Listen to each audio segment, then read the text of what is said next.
Today's video is about a man who is arguably the most violent pirate to ever sail the seven seas. In case you haven't guessed, if we are talking about Edward Lowe, then write in the comments to whom, in your opinion, this title belongs. Put a like if you haven't done it yet, and check it out, with links in the description. Let's get started. Edward Ned Lowe was born in Westminster, London.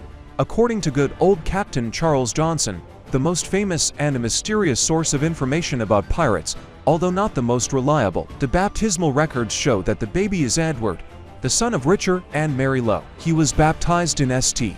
Margaret's Church on October 7, 1688, so he was probably born in late September or early October. Ned Lowe, as he was more often called, came from a family of inveterate violators of the law. Thieves, villains, and crooks abounded among them, and soon he joined their ranks. Or as Captain Johnson put it, nature seemed to have designed him for a pirate from his childhood. Education played almost no part in Ned's life. He could neither read nor write. Instead, he spent his childhood picking pockets, robbing, gambling, and fighting anyone who tried to stand up to him. Ned had at least two brothers, but we are only informed of the eldest one, Richard Lowe. Dick, to his friends. As a young boy, Dick developed a clever way to pickpocket people by hiding in a basket on the shoulders of an accomplice and swiping hats and wigs of passers-by. When he got older, Dick Lowe teamed up with two other men named Holland and Bunce, and together they began burglarizing houses in London before being caught in 1707 and being sentenced to hang. According to the Newgate calendar, a popular record of executions carried out at Newgate Prison, all three men went to the gallows on December 17, 1707. It is likely that Ned Lowe wasn't present for his brother's execution. In his late teens, early 20s, Lowe took to the sea, sometimes accompanied by his other brother whose name we don't know. After about 3 or 4 years of this, he made it to the New World and settled in Boston, where he worked in a rigging house. As far as we know, Ned Lowe only returned to England one more time, to see his mother. It was a short visit, because he fully intended to build a new life for himself in America. Back in Boston, he had already met a woman named Eliza Marble, and the two got married at the First Church in Boston on August 12, 1714. Random fun fact, they were married by Reverend Benjamin Wadsworth, the future president of Harvard College. By all accounts, it seems that Lowe tried to leave his old ways behind and walk the straight and narrow in Boston. He went to church, he had a steady job that paid well, and he intended to start a family. He was more Ned Flanders than Ned Lowe at this point. But fate did its darn diddliest to make him stray from the righteous path. Throughout the rest of this video, if you start picturing Ned Flanders in a pirate hat, you're welcome. Eliza gave birth to a boy sometime during the mid-1710s, but he died in infancy. Then, in 1719, she gave birth to a daughter named Elizabeth. Although the girl survived, Eliza did not, triggering a downward spiral for Lowe, who became angrier and drunker and more violent. Eventually, this cost him his job as a rigger. He still had a baby to support though, so Lowe found whatever work he could, specifically a voyage to the Bay of Honduras aboard a sloop to collect a shipment to Vlogwood. This could have been an easy gig, but Lowe was still seething inside and needed just one more push to finally make him snap. And he got his one bad day, one night, when the captain ordered the men to forego dinner to go carry one last shipment. In a hangry mood, Lowe picked up a musket and fired at the captain. He missed, instead hitting some other poor schmo, but the action had the desired effect on the crew. A dozen of them mutinied and sailed off in the boat, determined to become pirates. The following day, they captured a sloop better suited to their needs, went on board her, hoisted a black flag, and declared war with the whole world. And there is a song by Sturth that you should totally listen to after this video. It's called Black Flag. From Honduras, Lowe and his crew sailed to the Cayman Islands, where they had a fortuitous encounter with another pirate named George Lauda, who enticed Ned Lowe to enter a partnership together, sail with Lauda aboard his ship, the Happy Deliverance, and share in the booty. Lowe and his ragtag gang of misfits happily accepted, but the better question was, why would Lauda even offer such a beneficial deal to begin with? He had all the advantages. He was a more experienced captain, he had a bigger ship, and a bigger crew. He could have just plundered the small sloop if he wanted. He could have forced Lowe and his men to join out, or he could have just killed them. Instead, he offered not only a partnership, but even made Ned Lowe his first mate and took him on as a protege. If this were the Princess Bride, This Lowe would end up being his brother who miraculously survived being hanged or something. Why exactly Lowe would be so magnanimous, we can't really say, but since his early years are completely unknown, some have speculated that he and Lowe already knew each other. Maybe from London, maybe from Boston, or maybe they served on the same ship years earlier. Whatever the case might have been, Lowe spent the first half of 1722 as Lowe's second in command, conducting raids in the Caribbean and learning the tricks of the trade. Then on May 28, 1722, the pirates captured a brigantine bound for Boston, and both captain and first mate agreed that Lowe had studied enough under Lowe's learning tree, so Ned Lowe took a crew of 40 for men, 2 guns for swivels, 6 quarter casks of powder aboard the captured ship, and became its new captain, setting off to seek his own fortunes. Now the captain of a decent pirate vessel with a proper crew, Ned Lowe left the Caribbean and instead opted for New England, capturing his first solo prizes off the coast of Rhode Island. However, he didn't stay long because the governor dispatched 2 sloops after him when he heard there were pirates in his waters.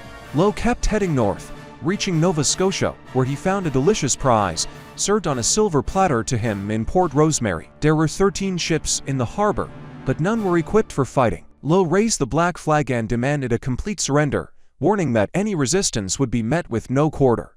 All of them capitulated peacefully and were plundered, and Lowe even kept the biggest one of all, an 80-ton schooner, for himself. He renamed it the Fancy and made it his new flagship, while his second-in-command, Charles Harris, took charge of his old brigantine. Lowe was a man who didn't like to overstay his welcome in a particular area, and instead travel far and wide in search of new targets. After he was done with North America, he sailed across the Atlantic to the Azores, otherwise known as the Azores, then towards Africa near Cabo Verde, and then back across the ocean off the coast of South America. During this time, he captured multiple ships without much hassle, since the threat of violence was enough to deter most of them. He changed his flagship again, this time to a pink he named the Rhodes. Those who did try to stand up to Lowe were punished severely, such as was the case with a Captain Carter of the Right Galley, who, because he showed some inclination to defend himself, was cut and mangled in a barbarous manner. There were also 2 Portuguese friars, whom they tied to the foremast and several times let them down before they were dead, merely to gratify their own ferocious dispositions. After they had plundered this vessel, they cut her cables, rigging, and sails to pieces and sent her adrift to the mercy of the waves. On another occasion, Lowe captured a Portuguese ship only to discover that the captain threw a bag full of gold coins into the sea rather than have it fall into pirate hands. What a legend! And let's just say he didn't take the news well. Upon this intelligence, Lowe raved and stormed like a fury, ordered the captain's lips be cut off and broiled before his eyes, then murdered him and all his crew. Such a nice guy, right? By 1723, Ned Lowe was the most feared pirate in the Atlantic, and it looked like he had no intention of slowing down. His next rampage took place around the Leeward Islands in the Caribbean, where he successfully captured no less than 19 ships of different sizes, and in general treated their crews with a barbarity unequaled even among pirates. But success breeds complacency, and Lowe got too cocky. He had 2 ships in his command at this stage, having lost or sunk the others to Fancy and the Ranger. One day, he thought he had spotted his next target, a helpless Royal Navy vessel named HMS Greyhound commanded by Captain Peter Solgar. But the Greyhound wasn't helpless at all. In fact, it was a 20-gun man-o-war prowling those waters in search of Ned Lowe. Upon seeing the 2 pirate ships, the Greyhound began retreating, prompting them to give chase. This, however, was a trap, and Lowe sailed right into it, with the Fancy receiving a complimentary broadside of cannons just as his men were getting ready to board. Both pirate ships turned to flee, and now it was time for the Greyhound to give chase. Eventually, a fortuitous shot destroyed the main mast of the Ranger, leaving Harris and his men at the mercy of the Royal Navy. Lowe, instead of turning back to help, decided to abandon them and escape to safety in the Fancy.